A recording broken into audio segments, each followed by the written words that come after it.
better watch. Hi YouTube, I'm Devin, a brand and website designer and coach for small creative businesses. Today I'm going to talk to you about how to discover your style and your brand, and a few things you can do before even hiring a designer to help you. So the first thing I recommend doing is to think about your brand as like your five senses. So you have taste, smell, sight, sound, and touch. So when you think about other people experiencing your brand, how do those senses represent your brand? That might sound kind of weird because if you have like an online store, how is somebody supposed to taste your brand, online? You kind of need to think about it sort of like hypothetically. So there's ways that you can kind of evoke emotion through your brand, and you can do it with those five senses. So write down some keywords and tones and ideas that will help you figure out your brand. So for example, the sense touch, think about how if you're selling products online, clients receive a product from you after purchasing something online. What does it feel like when they get it? What does the packaging feel like? What is the tone of the packaging? What kind of message are you sending your clients? All of that is part of your brand.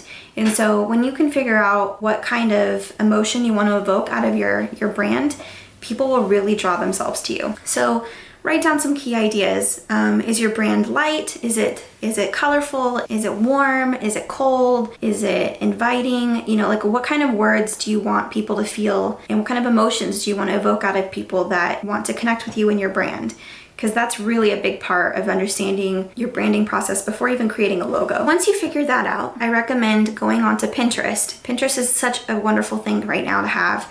As a designer, I've been designing for years, and we didn't have Pinterest. We created our own Pinterest with going through magazines and going to the internet and printing out pictures, cutting and pasting, and creating a binder that was basically the same thing that Pinterest is now. So having something like Pinterest is such a great thing to have. It gives you links to the things you want to go back and reference. It's just a great tool to have. So what I recommend is going onto Pinterest and creating a Pinterest board. When you're pinning items to your Pinterest board, don't just pin other logos. It's really important that you are pinning interior design, fashion, places, shoes. You can pin other brands that you like. You can pin other logos that you like, color palettes that you like. If you literally type in color palette into Pinterest, you will get so many different kinds of color palettes, and people use them for home decoration. So it's really important that you broaden your horizons and don't just think about other logos, other brands. If you're a calligrapher, for example, and you want to have a new logo for your calligraphy business, you should really look at what you want your brand to feel like, and not just assume, oh, it's pen and ink and paper and I'm gonna just write in calligraphy because that's my business and that's what I do. I'm gonna tell you right now that when you do stuff like that, you end up making yourself just the same as every other calligrapher that's out there. In order for your brand to be unique to you, you really need to come up with how your brand's gonna feel, what you want other people to feel when they see your brand. And that can go for anything. So even if you're a calligrapher, you don't have to have calligraphy in your logo to be a calligraphy business. So just kind of keep that in mind, and just don't limit yourself when you're pinning items. The next thing is to look up fonts. I always recommend having 3 different kinds of fonts. So really look at these types of fonts and see what ones appeal to you and pin them. It doesn't mean you're going to use them, but if you can get an idea of what kind of fonts speak to you, then it'll really help you in the long run. So the different kinds of fonts you want to pick are a sans serif font. Sans serif fonts are fonts that don't have little feet on them, and they're fonts like Century Gothic, Helvetica, Futura, stuff like that. Then you want to pick a font that is a serif font.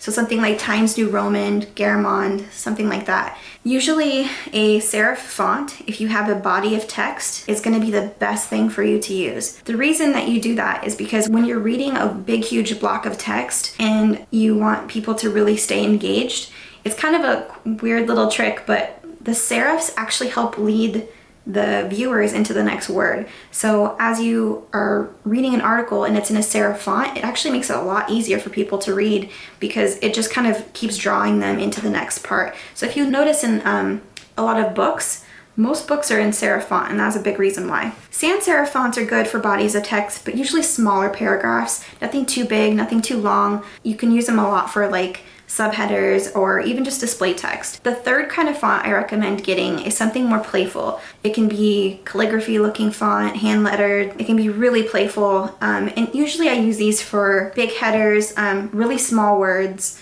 you know, things to draw attention. So you can use it to say simple words like sale or take a look, or, you know, when it's a small phrase, having a really playful font kind of actually can draw the attention in. And then you use the other two fonts to kind of continue getting people into your story.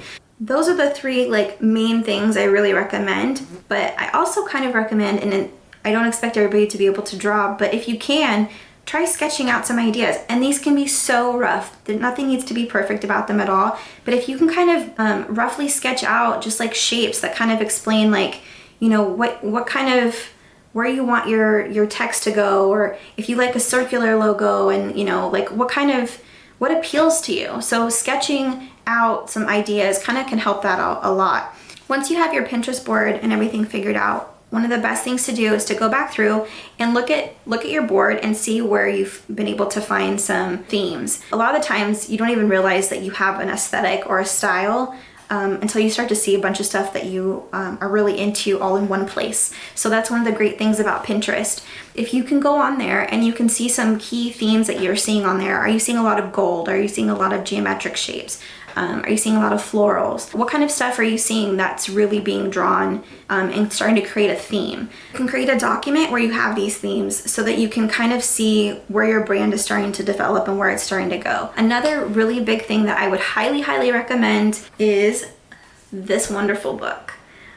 It's called How to Style Your Brand by Fiona Humberstone. Fiona's my daughter's name too, which I love that.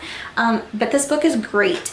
It's got a ton of really helpful visuals. It explains a lot about brands and styling and how to really speak to your audience, and I can't recommend this book enough. Even as a designer, I've been a designer for 15 years, I still absolutely love this book, and I still find unique ideas in there. But it's a great, great resource, and if you're really committed to your business and your brand, I really recommend investing in a book like this, specifically this one, because it's going to really, really help you visually understand how to brand yourself and how to get stuff started.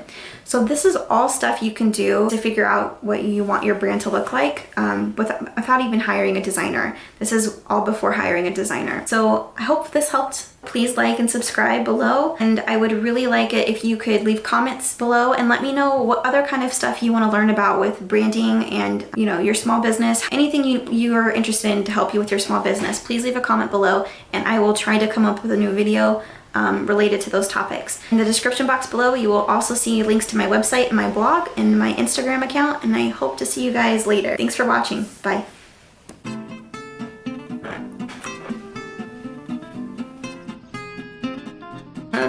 I'm a branding and website designer and coach. That didn't sound very good. And don't forget to subscribe and check out my blog and my Instagram account and all that fun stuff, and I will see you later. Bye.